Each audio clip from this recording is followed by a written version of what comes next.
Things Podcast.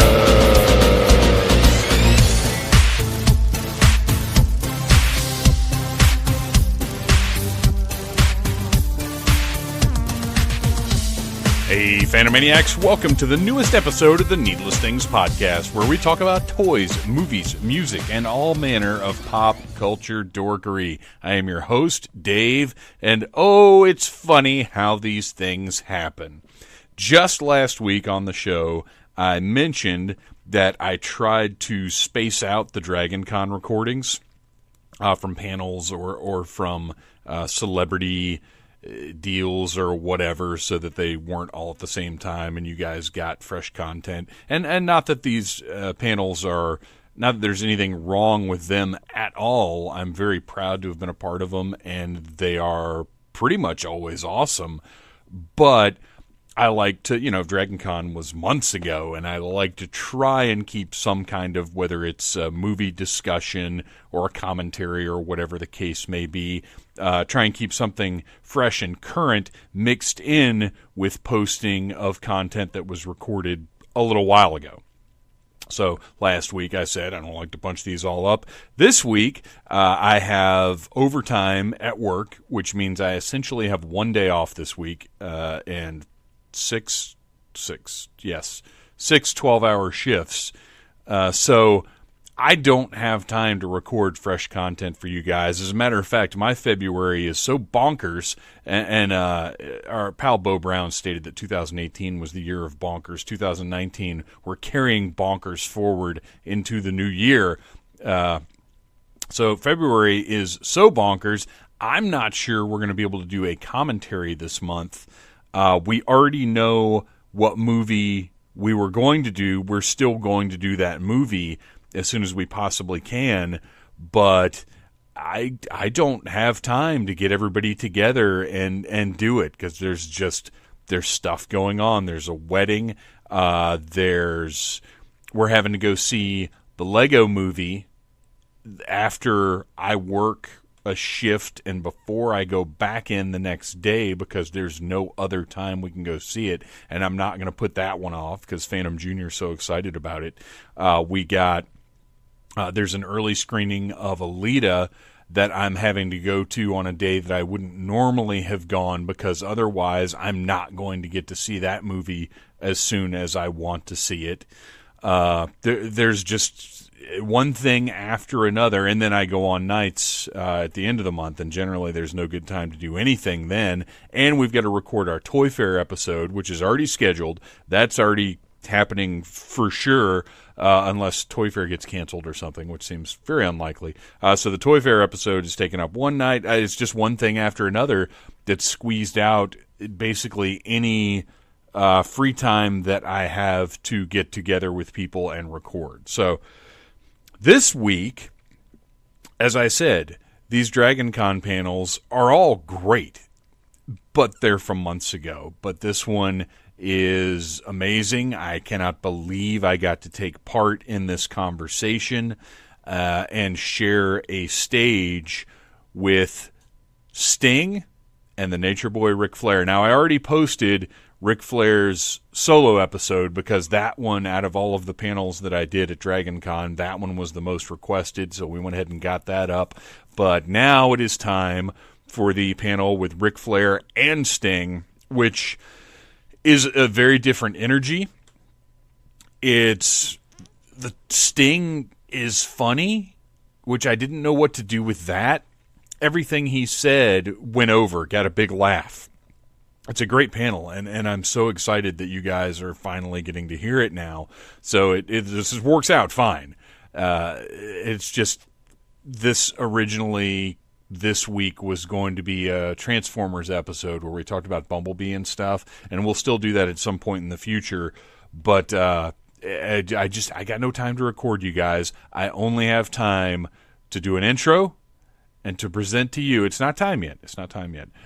Sting and the Nature Boy Ric Flair live from Dragon Con, and that'll be in a couple minutes. First, I got a few things I do want to talk about, because when I say I don't have time to record, it doesn't mean I have no free time at all. However, I want to spend some time with my family. I know that's crazy, but I like hanging out with my son and playing video games and catching up on Young Justice. I like watching horror movies and TV shows with my wife. There is family time that needs to be had, and right now that's kind of more important to me than ever.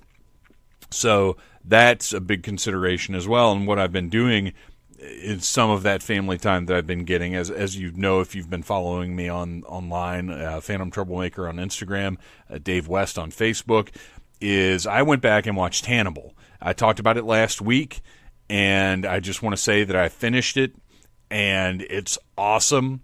The front end of the third season is not great. There are great moments and there's cool stuff in there, but it's kind of draggy. But then the back half of the third season, and I won't say what it is if you haven't watched it, I don't want to spoil anything, but it's amazing, and the end of the show is just perfect. They couldn't have ended the series any better. So Hannibal still gets 2 thumbs up from me. High recommendation if you haven't watched it. It's gruesome. The characters are brilliant. I have exactly one real problem with it, and it's a story thing, not an execution thing. Like it's what happened to one of the characters, who happened to be one of my favorites, and it's just I don't like it, but it's one of those things where it's part of the story and it makes sense and it works within the story. I just don't like it because of how I feel about that character and my hopes for them for the potential future, which, by the way, Brian Fuller is apparently still actively pursuing the rights to Silence of the Lambs so that he can take his version of these characters and adapt that story in some way, whether it's a miniseries or a film or whatever. Mads Mikkelsen and Hugh Dancy and everybody else are on board for this, providing their schedules work out. It's something that they're just trying to figure out. And I hope it happens. I really do hope it happens. Moving on, finished Hannibal and needed something else for us to sit and watch when we've got time. And that something else has ended up being Russian Doll, which is a new show on Netflix starring Natasha Lyonne. Amy Poehler's a producer. I'm not exactly sure who the creative team behind it is, but we got 2.5 episodes in today before we had other things to do. And it's great, and the momentum it's building is awesome. Like in the second episode, it really builds to this point where you're just laughing hysterically at the circumstances. It's another sort of version of the Groundhog Day scenario, but it seems to run a little deeper and have a little more to it. I have no idea what's going on yet, but I can tell you Natasha Lyonne plays a New Yorker who is sort of, honestly, this is your stereotypical New York. Everybody's really artsy and liberal and weird and unique, and it's very tongue-in-cheek.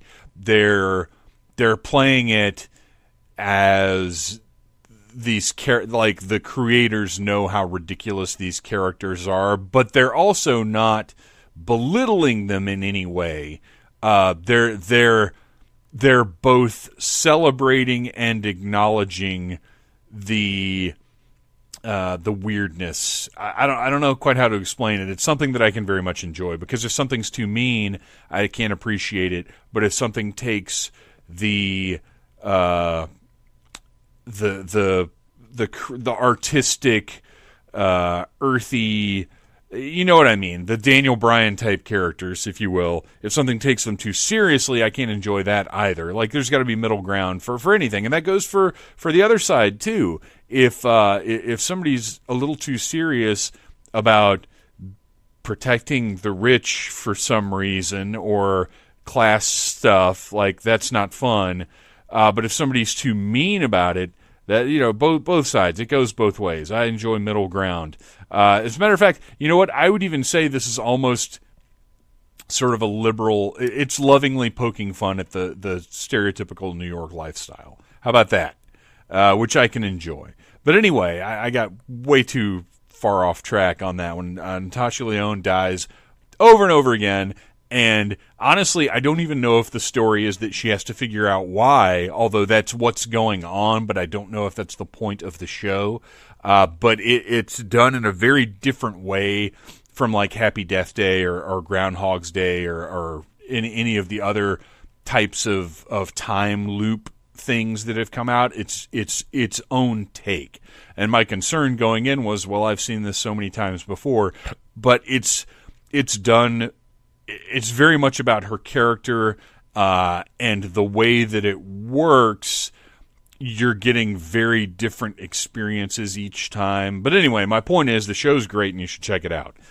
There is, the tone takes some getting used to, but that's okay. There's nothing wrong with that. It's beautifully shot, and it's that New York that's going to make you long to live in New York because it just looks so beautiful and exciting and rich and full of culture, and so much better than the suburbs of Atlanta. But anyway, so yeah, recommend Russian Doll. Finally, my last recommendation, even though I've crossed the 10-minute mark, which is usually right around where I try and keep these intros, I just want to mention GoBots from IDW. It's a GoBots comic book. It's super weird.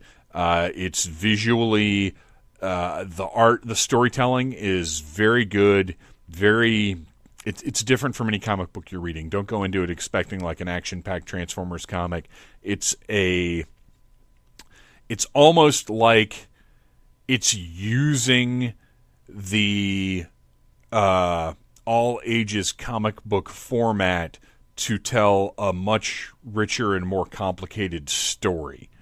It's very hard to describe what it is, but it's cool. I'm very much enjoying it, and I thought it's one of those things where you read the initial solicitation and you're like, man, if this is what I feel it's going to be, it could be so awesome, but if I'm reading too much into this, then it's not going to be what I'm expecting and I'm going to be disappointed. This is delivering on what I was hoping it would be, which is a weird sort of, I hate to say social commentary, but it is. There's social commentary in there. There's, but it's also very simplistic while being very complex. I don't know. Again, if you read it, you'll understand what I'm talking about, but I recommend it. The trade is coming out in a couple of months. It's in the newest previews rundown on needlessthingspodcast.com. You can go there, see what you think of the trade, and then order it from your local comic book shop. I highly recommend it. It's definitely worth your time just for the art, just to see these GoBots rendered in comic book beauty. So anyway, there you go. There's a few things that are going on with me. Mainly work is going on with me. I'm exhausted right now. This is my one day off out of these 7 days. And you guys, I can't even tell you how much I'm going to be losing my mind by Sunday when I get a trainee at work. That's some solid planning, right? Let's work this guy 4 12-hour shifts in a row, and then on the 4th day, we're going to give him a trainee to show how to do this incredibly intensive and difficult job. Good plan, but it's okay. I have some of you who've been around for several years may remember the last time I had a trainee, which was the last time I had a trainee, and it didn't go great. It was a very, very bad time. One of the worst experiences I've ever had.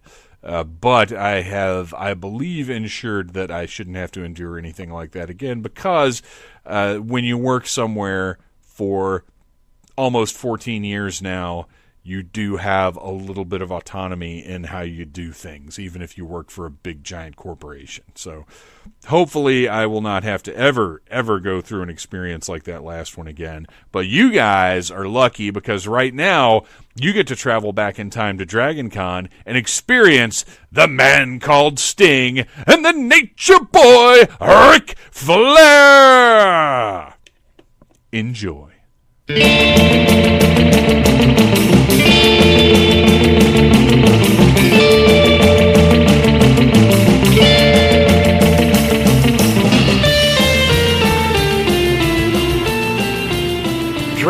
Con 2018. This panel is a two-way match scheduled for one fall with a 60-minute time limit.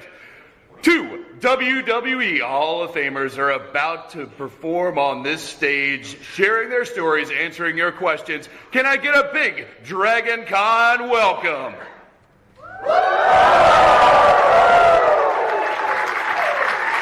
On his way to the stage, holder of 25 different championships, ladies and gentlemen, the man called Steve!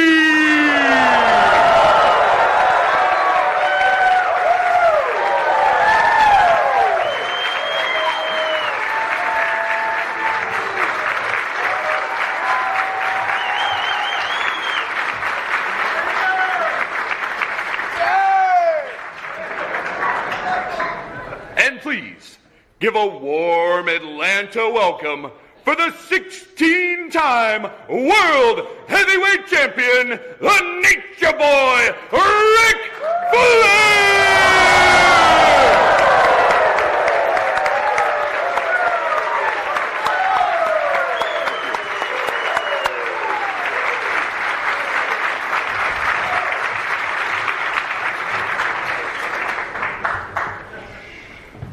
Good turnout, huh? Welcome to Dragon Con, gentlemen. Thank you. Now, I understand last night at DCW, you showed up, got in the ring. It was your first time in a Dragon Con ring, experiencing the uniqueness of Dragon Con wrestling. So, we're going to take some questions from you guys.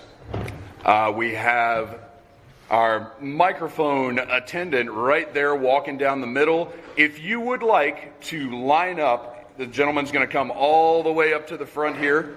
If you'd like to line up behind him, if you've got questions for Sting and for Ric Flair, who I am currently sitting at a table with at Dragon Con,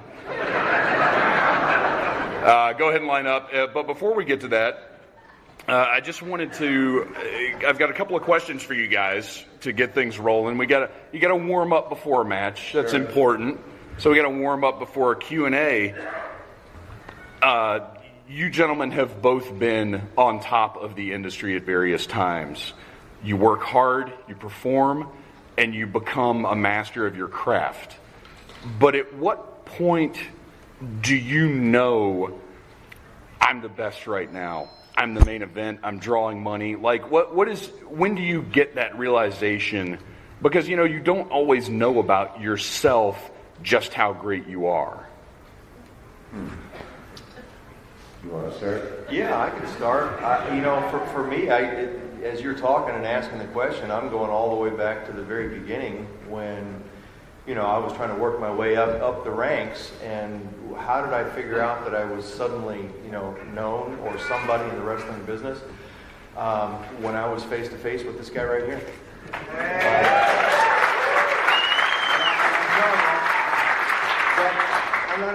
It's not just words. I really mean that. I mean, obviously, everybody wanted to wrestle Ric Flair at the time, and way back when Dusty said, "Baby, Sting, baby, put some color in your face." and I'm going to put you with the Nature Boy. And, and then we did this little deal in Raleigh, North Carolina with JJ. It was Ric Flair Day. And, the rest is history. And, it was me being face to face with Ric Flair for the first time. I went, wow, I think I've arrived. Well, that was, obviously a great moment for me, but I started, obviously, I'm like 15 years older than Steve, or whatever, more than that maybe. I thought that I knew what I was doing in '78, and then but I only knew because I was wrestling really good wrestlers at that time. The Mid-Atlantic area was Wahoo, Jack Mulligan, the Briscoes, Jake Roberts, Piper. I mean, it was the who's who of the business. Bob Orton Jr., Slater, everybody. So I never stepped out of that, I call it the protective circle of great performers that I was fortunate to be in the ring with. When I won the world title in '81, it was a complete disaster. I thought I was, boy, this is it. I'm ready, and it was really at that time a really political issue to become the world champion. And the Funks and the Von Erichs and the Eddie Graham in Florida, Carlos Colon in Puerto Rico, Don Owens, there was 9 or 10 votes. So they finally conceded to Jim Crockett, who they didn't like because Jim he was second generation. His father had all the relationships and built the relationships. So they gave me the title, and I started going to different towns, and I failed miserably because I'd wrestle an hour every night with guys that I won't even tell you because you don't know any of them. I ended up wrestling Dusty a couple times, and then this is before Steve came along, or Sting. So when I won it for the second time in '83, then I knew I was ready, because I had prepared myself for the ups and downs of the travel, and the schedule back then was insanity. People think I'm mad at Wichita, Kansas, because I use them in my 30 for 30. There's a reason why I keep going back to Kansas.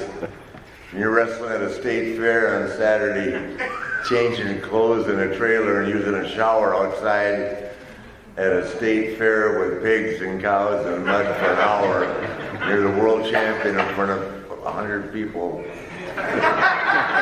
We give you something to think about and a reason to drink afterwards. Wichita, maybe 200 people at the most for an hour. And that's with Brody and people like that, so it's a nightmare. So I used to say to my people, if they were, where are you this week, I'd go Moscow. Going to Russia for the week. So I would check into the Holiday Inn Crown Plaza downtown, of course, and I would spend $3,000 that week at the hotel drinking and running around town, and I'd get a check for $1,100. So that's pretty much my life story.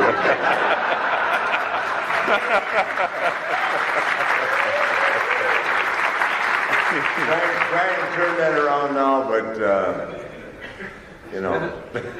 I don't regret it though. I had fun, but I wasn't doing the Motel 6. That wasn't. No matter what I had to do. And in making your way to the top of the sport, once you get there, how do you deal with the responsibility to work with new blood and bring them up to your level and teach them the business and how everything works? Like, how seriously do you take that as sort of part of being on top? Here's where I really lucked out. You're looking at even when Sting got into business, the older veterans, the good guys, we call them the baby faces, whatever terminology we're using today, they hated young guys. Handsome with good bodies coming along. Steamboat is the classic example of a guy that just had to battle uphill. And when I saw Steamboat, we were in Crockett's office, and I don't know how old this audience is, I'll know by the reaction I get, but Crockett said we could get this Blood kid, his name is Richard Blood, and they want one-man gang. I said, you gotta be kidding me, because I've been doing Atlanta TV, get him up here. And the rest is history. Ricky Steamboat, obviously one of the greatest of all time.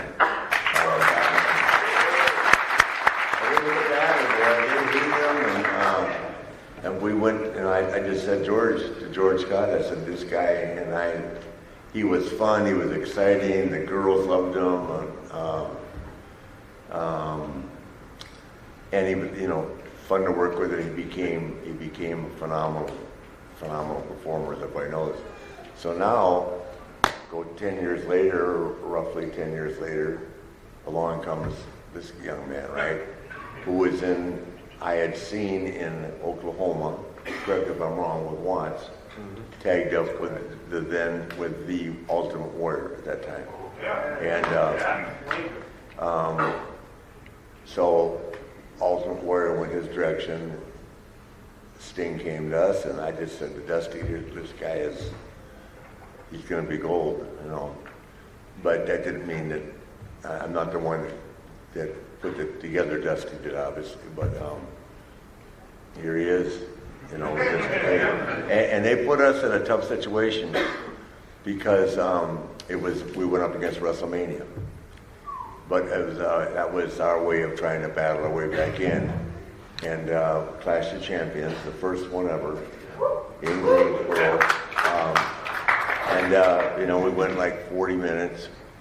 I was screaming at Jackie Crockett, I can still remember, because they missed the timing on the clock, you know what I mean? So, but it was a great match and so easy to perform with. I mean, just he was magic, and the people loved him, and the girls loved him, which was a big part of it. At one time, believe it or not, women were part of our audience. It's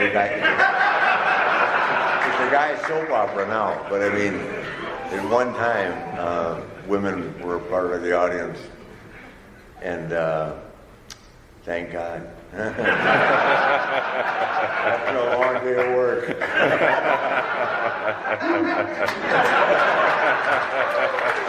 anyway, so many good times, and he and I, it wasn't even like going to work. We didn't talk, we didn't do anything, we knew we were doing, and just that when I saw my name / Sting, I went, God, how easy is this? It wasn't even like going to work. We had fun, and I think he feels the same way. It wasn't. What caused any riff, never between he and I personally, but just when WCW got rolling, and there were so many different factions that were grasping for control of the time and the top spot. I just went with Arn and sat in my dressing room, and Sting had his friends, and Hall and Nash were over here, and Hogan and Savage were here, and it wasn't the same. But when I did get to wrestle him a few times, that we later on, and before the company closed down, we always had a good time, and we always drew money. So that's the story. I'm sticking to it. And on top of that, I said it last night, it's hard, you know, you come across friends over the years and guys that are legit and genuine, and, you know, people that you just really look forward to seeing. And even though we don't share the same lifestyles, we never really have, but always a gentleman, first class, not afraid to say what he thinks, and one of the best performers ever.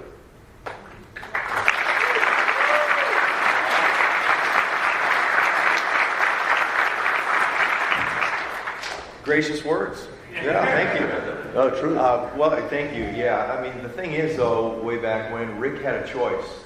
You know, when Dusty put us both together, you know, Rick had a choice to either make me or break me, and it's a give and take kind of a business. And thankfully, you know, I learned respect in this business, and, you know, keep your mouth shut, you know, and listen a lot. I learned to do that, and I think Rick saw that, and he trusted me a little bit. So, you know, you got to develop some level of trust first with somebody, and then you've got to be willing to give, and there's got to be some taking going on, and a good balance of all that. And, you know, when you got somebody like Rick who is willing to say, okay, I trust, and I'm going to teach this guy. You know, I learned more with Rick in the first 6 months being in the ring with him than I had the first 2 years of being in the business, and I was wrestling every single day. So that's one of the lessons I learned really early on. So, you know, the question was, you know, how do we treat, you know, these guys coming up after us, and how do we teach them? Well, Rick taught me how to do it, that's for sure. And it's a good deal to pour into somebody, and you just kind of have to know when to pour in and when not to. There are so many angles and storylines I'm embarrassed that I was ever in. We love it! Yeah. No, I'm RoboCop. You have so much material on you.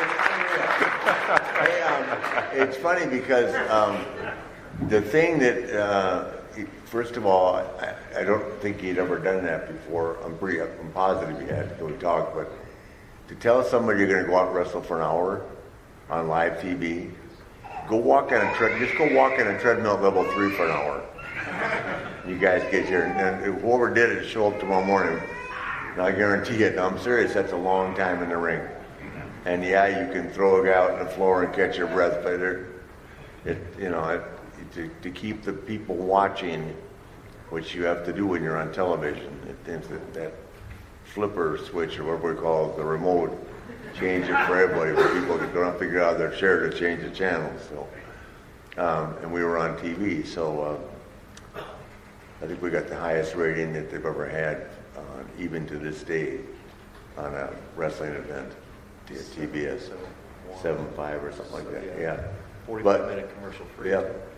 Yeah. So and it was 45 or 48 minutes, whatever it was. But it was, to get someone to do that, and he never took a deep breath. So that's the hardest thing, is to go out there and relax, because you can. Thank God I got how much longer? 40 minutes longer, 30. And brother, when you're in the ring with someone that can't wrestle, I'm asking the timekeeper every minute.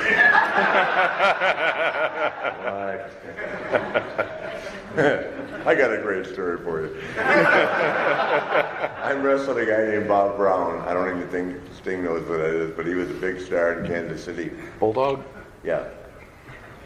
Buck Robley, who was Brody's guy, was the booker. And we're in some little shit town again in Kansas. And the match was so bad. So I said to Sonny Myers, he was the referee, old timer, I said, when I push, you're pushing back. He said, you can't push me. I said, Sonny, get the fuck over here. But he was always, counting and backing up me. So I pushed him. And he pushed me back, and that started a whole new wave in the business. Because it got a bigger pop than the match. I did it about 3 more times. Same match. So Buck rolled that walk to the curtain. He goes, man, that's cheap heat for the world champion. You can't do that. I said, tell you something, buddy. You go out there and wrestle Bob Brown for an hour. Let me stand here. Get back. Are you kidding me? I incorporated it. I took that pushing the ref everywhere. And if the crowd wasn't making enough noise, I took a bump for them. He's seen it all. Even when we were having a good match, we threw it in just to have fun. Hey, as my skills declined, more pushes and more falling. Entertainment value was something I was never short. Sting. See, there's another one, the Black Scorpion. Some idiot. I'm sorry, I'm not lying. You probably heard some idiot last night said to me, the match with you and Sting as a Black Scorpion was the greatest match I've ever seen in my life. I looked at one and I said, kill myself.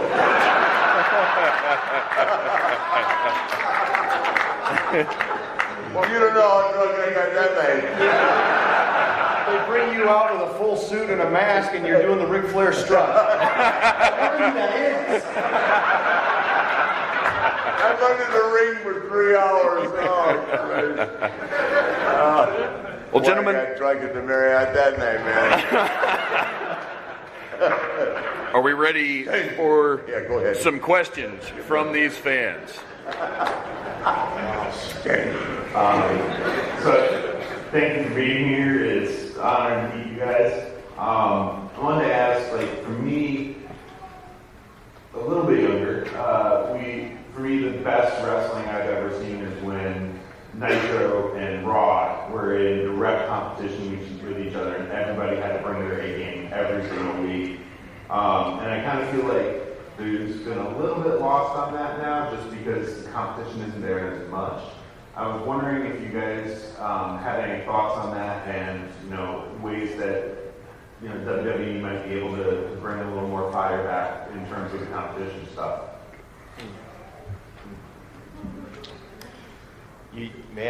That kind of competition at the time, I mean, you had 2, major engines, global engines, well known for, decades. battling it out. And you know, right now there's really only WWE. It would take another billionaire. Another Bischoff. I don't even know if that would work, to be honest. I really don't. TV is a massive power, that's for sure. It would have to be the right TV, for sure. Yeah, you know what drove that was the crossover of the personalities as much as the promotions, because the guys coming from there, especially Hulk, but Kevin and Scott Hall coming over was a big deal. You know, it's funny because I tell this story a lot. The first week that they came, they put them out in the ring with Buff Bagwell and Scotty Riggs, right? Crowd didn't budge. Next week they put him in the ring with Sting. So he made him. That's what it is. And people can't argue that with me. We were in Macon, Georgia. I was there to see it. They didn't give a shit about him, wrestling Buff and Scotty Riggs, but bring Sting into it. So, you know, which was all, you know, what we do in the business. You give the rub back. But that's basically what did it. He was the pond that they built that whole thing around. And of course, then they made the all-time mistake of firing Steve Austin. So, good luck with that. that really worked for us, didn't it? Yeah. Having been in the industry, do you feel that WWE at this point has been doing what they've been doing for so long? They're the innovators. They're so good at what they've been doing that it's just unlikely that anybody could even catch up to their level to be competition. Well, I heard a number in '99 when Vince bought WCW, right? Rupert Murdoch, I think at that time, was entertaining the thought. 2001 was entertaining the thought of doing it, and they told Rupert Murdoch that it would cost him $500 million just to open the doors, and that's without talent. So that's what kind of investment that they have in their product. I mean, if you look at it, and I don't think enough people understand, NFL copies wrestling, NBA is copying wrestling now. I mean, the All-Star game, it looks like Nitro in the old days with pyro and in Major League Baseball, not so much, but I was just here at the soccer game for the All-Star game here a couple weeks ago, and I mean, all the pyro, all the entrances, the music, it all came from our guys, from our industry, which is a credit. At one time, I looked at him and I said, "Who's your competition?" This is like in the '90s. He said Disney. He didn't recognize anybody else. Right now, he doesn't look at Disney as being competition. He just keeps moving. But he's the hardest working man alive. He doesn't miss anything. All right, next question. Hi guys, thanks for coming to Atlanta. This is to Rick. This is sort of in the same vein of competition. Had you jumped ship to the WWF in 1988, like you originally offered, what would have happened to the NWA? To wrestle Savage, right? Yeah. SummerSlam? Yeah. Yeah, I don't know, boy. I sat there. I was in my home in Province Plantation, which you've been to, the ragged gym outside. In the separately built gym. Anyway. The one across from Benning's. In Charlotte. Anyway, so it was right there at the table for me, and he called me, and I think about it. All my friends were there. It wasn't a question of leaving and not having friends. Does that make sense? It was a question of, I was so comfortable and happy. I mean, that's when the Horsemen were at their height. We had Sting, the Rock and Roll, the Midnight Express, Nikita. I mean, we were Road Warriors. I mean, we were stacked. You know what I mean? And a different statement, but being honest, in my opinion, if we'd stayed east of the Mississippi, we'd still be in business. It was that California stuff with Crockett that kills us going out there. And anyway, I said no, and I called Dusty. He said to me, well, he kind of played the card too. He said, yeah, just come to Roanoke, drop the belt a little bit, and go have fun. So that made me think too, you know what I mean? Because I've known Randy, I helped break Randy into business, so I don't know. I don't regret it, and it all worked out for me. I'm glad he didn't go. That's funny. The guy that I tried to talk into going at least 5 times, in serious conversations with him, I go, God, this guy is, because he was ready-made for Vince McMahon. If you think the Ultimate Warrior got over, really, this kid would have just been, I mean, I don't know what they could have done, but because, not that Ultimate Warrior wasn't good at what he did, but he wasn't nearly the performer that Sting is. So, they would have taken him and guys like DiBiase, and they would have had world-class matches, instead of the 4-minute, which worked for them for a while, but eventually they had to come back and start putting some time in. Hey guys, I was a long-time WCW fan, and I want to thank y'all for carrying the torch for all those years. So my question to you, Mr. Sting, from someone who grew up watching you, who was Mr. WCW and held out forever going to WWE and WWF, did you ever come close to doing it before? Because you were the long-time holdout, the long-time guy that never jumped ship. How close did you ever come, or just share anything about that? Thank you. Yeah, no, there were a couple of times over the years that I would have conversation with Vince, as a matter of fact, and the conversations were always good.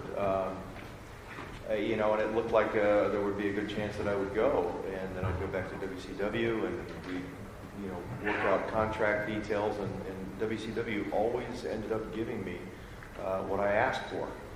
And, I was able to control, how many days a year I was going to go out and work with WCW in those contracts. And I know that, going up to WWE at the time, I was not going to be able to do that. I would not have been happy making the commitment that Vince wanted me to make, all those years ago.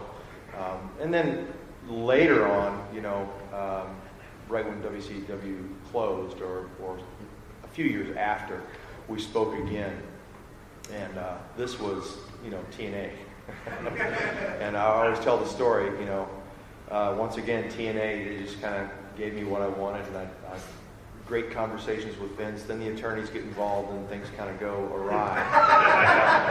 That happened every single time. But I'll never forget Vince saying, when I told him, I said, I'm going to go to TNA, and he said, the legacy that you leave behind, Sting, and the thought of you going to TNA is just.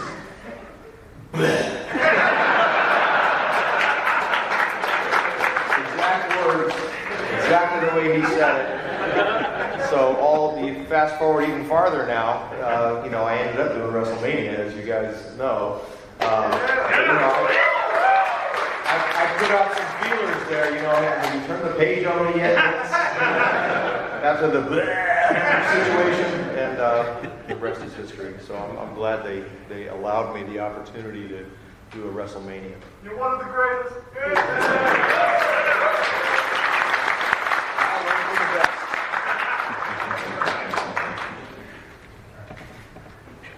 Thank you, gentlemen, for coming here this morning. Welcome, DragonCon. My question is, let's say it was a 5-on-5 scenario, Team Flair versus Team Sting.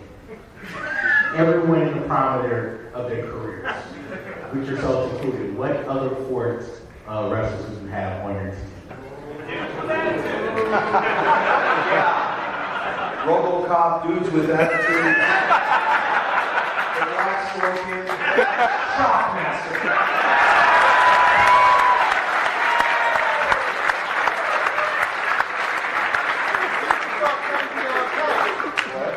David Arquette. Oh, yeah, he said, you forgot David Arquette. Yeah, I did. Forgot David. He's wrestling again. He's working again.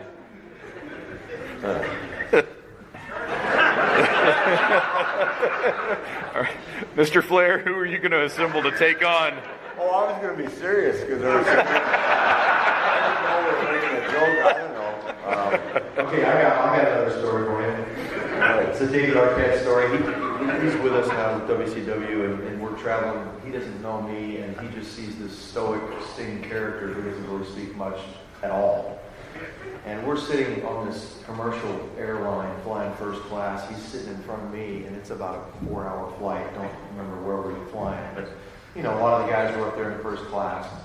And so David is reading this magazine like this, and I'm behind him, and I lean forward, and I'm getting closer and closer till he can almost feel the breath on his hand. And he's kind of like this, but he doesn't want to turn and look. And finally, I really let him know that I'm there, and he turns and he looks at me like this, and I, with a joker, kind of a joker face, I go, "You reading?" Are you reading? Because he was reading. And he went, "Yeah." I knew it.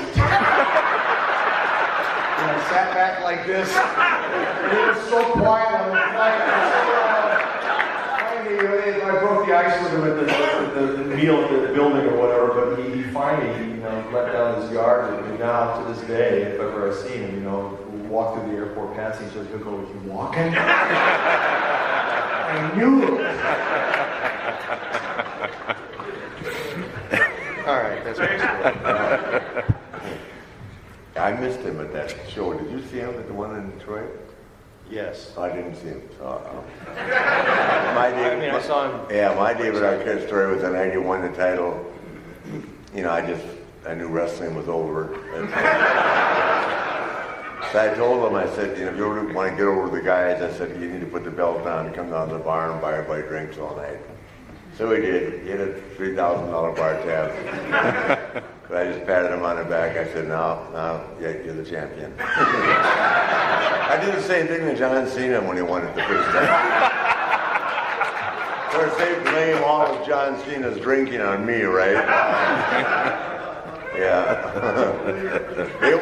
They won't even let you, well, now they will because I can't drink, but they won't. They just put a leash on Cena and said, you cannot go hang out with Flair. Because John's a fun guy and he likes beer, so he likes everything. So if you were assembling this 5-man super team, but legit, your legit super team. My legit super team would be Arn Anderson.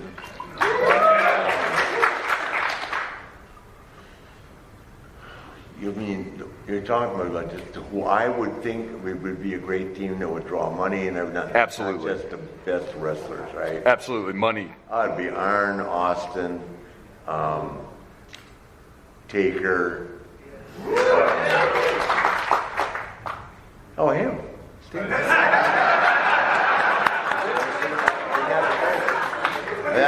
I couldn't think of a better group. They could work. Arn and I could work either way with them. Yeah. I would say Steamboat, but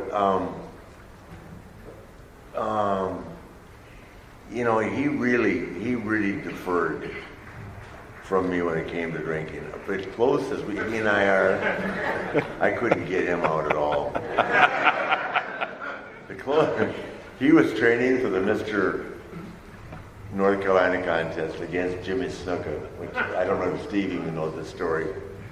And Snuka had won Mr. Y like 5 times prior to getting the visit. Jimmy had a phenomenal physique, but so did Steamboat. I'll use a word that I only learned through guys like Steve. They both, Steamboat had what they call great symmetry. Frank Zane. There you go, yeah. I used to follow that stuff. So I'm wrestling Steamboat every night for an hour, guys. True story. You know what he'd do? He would eat 3 chicken McNuggets and drink 1 Miller Lite. Every night. And I traveled with him back then because we were on Alaska all the time. Yeah, can you imagine that? And we'd go back to his house because I was living with him. I was in between. Why? Why? One day I had a place to live. The next day my shit was on the lawn. I don't know why, but and he would get home and he would eat a whole carton of Cool Whip. It's a true story. Yeah, but Steamboat, yeah. That's when he was dying for this country. He's eating like 60 to 80 carbs a day, wrestling me for an hour every night and training. You talk about commitment. And he won the contest. It was great, you know, when all the guys get involved. It was at Ovens Auditorium in Charlotte, which you remember on Independence. 3,000 people showed up for it. It was great. But Steamboat won. And Jimmy had a hell of a physique. Unbelievable. But Ricky looked like $1 million. Wasn't his chest all chopped up? Steamboat, yeah. Well, he was tan. His face had healed from the Harley. Yeah, just getting back to the five guys, it's hard to pick a group like that, but there was so much great talent back there. Kurt Angle's another one you got to add to the list, in my opinion. Not only was he a great draw, but man, he could work with anyone. Yeah. He could have a great match with anybody. Even RoboCop? He could. I just did a talk on his documentary, and boy, Kurt's been through some shit, guys. So God bless Kurt. I hope it does well. I learned something. But I like Steve agree. I've never seen anybody as a man catch on to the business as fast as he did. He's not just a great wrestler, he's a great athlete. All right. Who we got next? Thanks again for being here, guys. Long time fan. Really wish you guys. Of all the time we spent watching you guys learning chops, different style leg locks, you guys both had the gift of gab. What was your favorite promo you've ever cut, whether it be solo or stable? Wow. I've never been told that I had the gift of gab. Rick has the gift of gab. It's funny, you know, I way back when, wrestling him, sometimes I'll do these autograph sessions, and you know, like we're going to do today, and people will come up with these pictures, these old shots of Rick and me, and there's always Rick. His veins are sticking out of his neck like this. He's going like this, and I'm sitting there like, you know, getting ready. The only thing I can do is go, woo! I mean, I couldn't talk at all. You know, I remember you got the story about you and Luger standing behind the curtain like this, and I'm doing my promo, and I said something like roses are red, violets are blue, and the rest didn't rhyme or anything. Nothing made any kind of sense at all, but it made sense to me at the time. And the crowd popped. And the way Rick tells the story, Luger's looking like this with Rick, and he goes, I just don't get it. So, I mean, I never had the ability to really interview. Really, I don't think I did until, you know, later years. You know, Crow Sting a little bit with WCW when I finally opened my mouth, you know. But I was always, it's just like these little one-liner things, you know, Randy Savage. So I see you're dressed pretty in pink tonight. And those kind of things and kind of get a reaction from you all, especially when I was so stoic for so long. But I know the Joker character in TNA, I think, you know, that's when I learned to interview a little bit, you know. I kind of, boy, they were long, too. Gift of gab right there. Yeah, I don't know. I couldn't pick one out. Just, you know, the funny thing of it is that people say, God, was that all scripted? We would literally either fly in or work Friday night the night before, like in Columbus, or here even in Atlanta at the convention center of the Omni, and go over to Techwood at 9 o'clock in the morning and let them fly. I just thought of it. I mean, the best one probably that got the most attention was the, we were laughing about all the girls that were in the bar that was the night before, the college girls headed to Florida for spring break, right? So I said, I got to think of something cool. So that's when I said, for all you girls that are traveling down to Orlando, thinking that's the only place you can ride Space Mountain. If you're tired during your drive, pull over Riverdale Road to Marriott. The mountain will be open all night long. Of course, that was really well received at home. Why do you keep saying where you're staying at night? They give us a rate. Marriott in Philadelphia, Baltimore. It worked.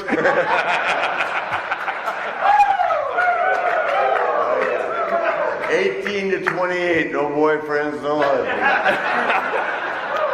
I've had to raise that now to 35 to 42.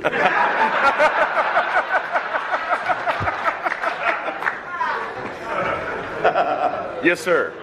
How you doing, guys?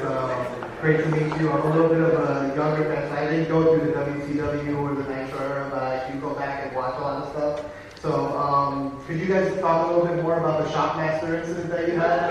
I know Sting is right there watching, but I see it quick. Rick kind of just slides away. Wasn't there a 20-year anniversary or something on that? Oh yeah, that'll be remembered like Titus O'Neil falling down. One of those things I'll never forget. Yeah, well, what they did is they put this 2-inch piece of plywood in the frame after the rehearsal, right? Wasn't that to help support it? I don't remember if it was that. But it was just, he was Dusty's brother-in-law, and it was just, a great guy. You wouldn't find a nicer guy, but that kind of stuff's hard to come back from.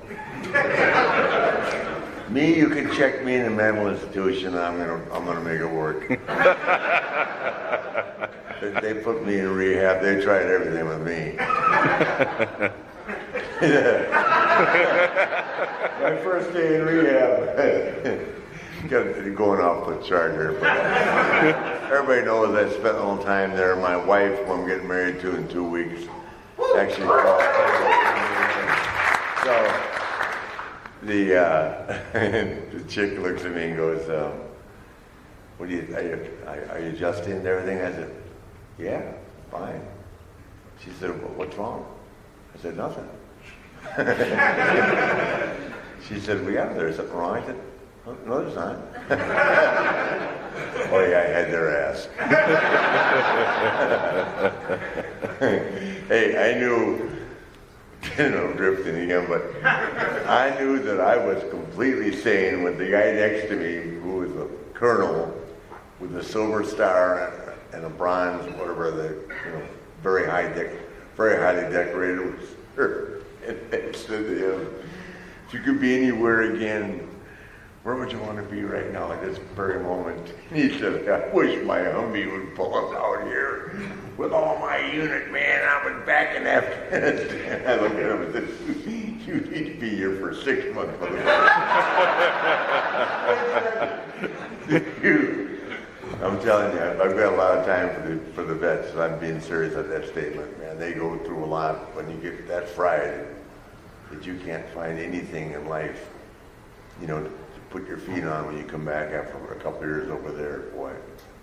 And I witnessed it with him. It just, if you talk to him, he was normal as could be, but boy, he was, on the edge all the time. You wouldn't know it until you got in conversation with him. So, go ahead. More about wrestling. We have time for one more question. So, this question is your main event. No pressure. None whatsoever. Again, thank you guys for coming out. All In is going to be in Chicago, I think tomorrow. With the rise of internet pay-per-views and smaller promotions like Ring of Honor, Shimmer, things like that, can you see any correlations or parallels between internet picking up TV for wrestling and the territories? You feel like the territory is going to come back as something on the internet as individual promotions? I don't know the answer to that, but I'll tell you something that did shock me. and this is along the lines of Ring of Honor you mentioned and all that. Like tomorrow night, you're talking about Chicago with Cody, right? And Conrad, yeah, they're sold out. Yeah. Cody's got 10,000 people at that wrestling match tomorrow night against Mickey James. Nick Magnus. They sold out 10,000 seats. They wanted me to, and they used the NWA belt. They wanted me to present it to him. And then, of course, Conrad is my future son-in-law. But that thing is sold out, and they're going to absolutely kill that podcast thing. But how many people here knew that, you know, we've got WrestleMania in Brooklyn this year, right? Not Brooklyn, in the Meadowlands, right? Yeah. Do you know who was in the Madison Square Garden that same night? And New Japan. Yeah. Sold out the garden in 2 minutes. Did you know that? No, I've been hearing stories about that. Didn't Cody go there too? Madison Square Garden? No. But here's the deal, though. Madison Square Garden to rent for the night is $3 million. So before they made a dime, they've had to spend $3 million. That's why we don't run it as much. It's just, you know, we would run it more, but Brooklyn is a third of the cost. And even though they're rolling the dough, they don't give it away to the company. But I had no idea when they told me that Ring of Honor, and is it All Japan or New Japan? New Japan. Huh? New Japan. New Japan, yeah, they sold it out in 2 minutes. Wow. Against WrestleMania. Wow. Yeah. So wrestling obviously is well received everywhere. I mean, how did they get into Madison Square Garden? That's a question. Wow. Yeah, the power of social media. Yeah. Well, it's a lot of pressure too. How do you say no? You know, there's a lot of things going on, but I think the overall positive side of it all is wrestling is received and still really highly regarded as top entertainment, and the fact that like Sting and I get to be here for a couple of days and, you know, interact with you guys, and trust me, we feel the respect. So we don't take it well. We don't take it for granted.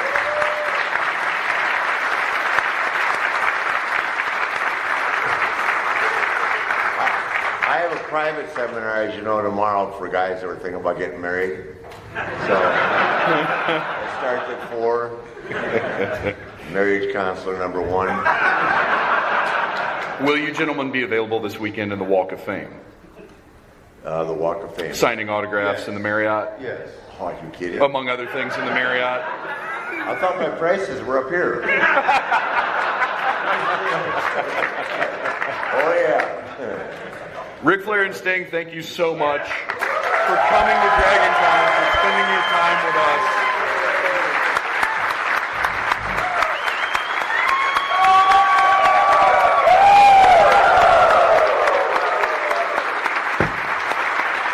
Taco, drop. Don't cut me off yet, man. Did it go off? Hey. Oh, there we go. Taco. Drop down, leapfrog, press slam, throw him in the corner, chest press, I'll fall on my face, press slam again, with the floor, catch my breath. Thank you.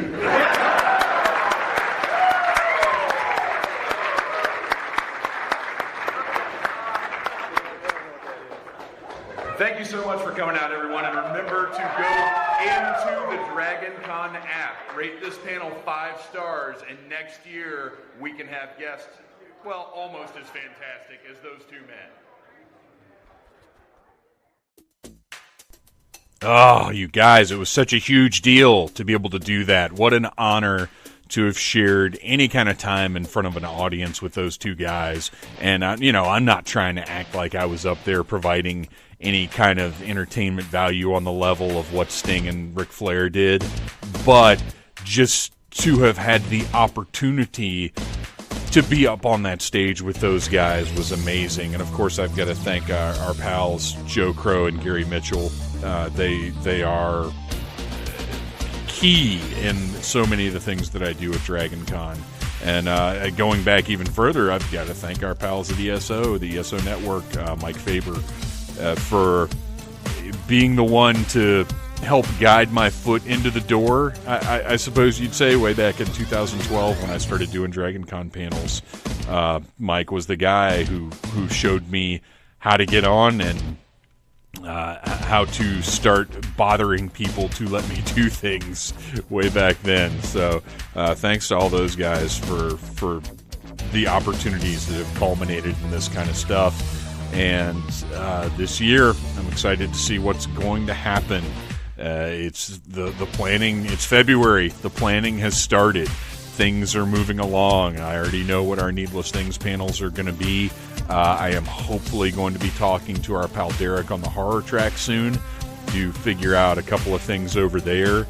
And I might end up with a little more free time this year. We'll see what happens. The idea of a Dragon Con with more time to just have fun and do some things, and I'm not saying that in any way that I'm going to be less involved, but I like the idea of a little more open time. We'll see.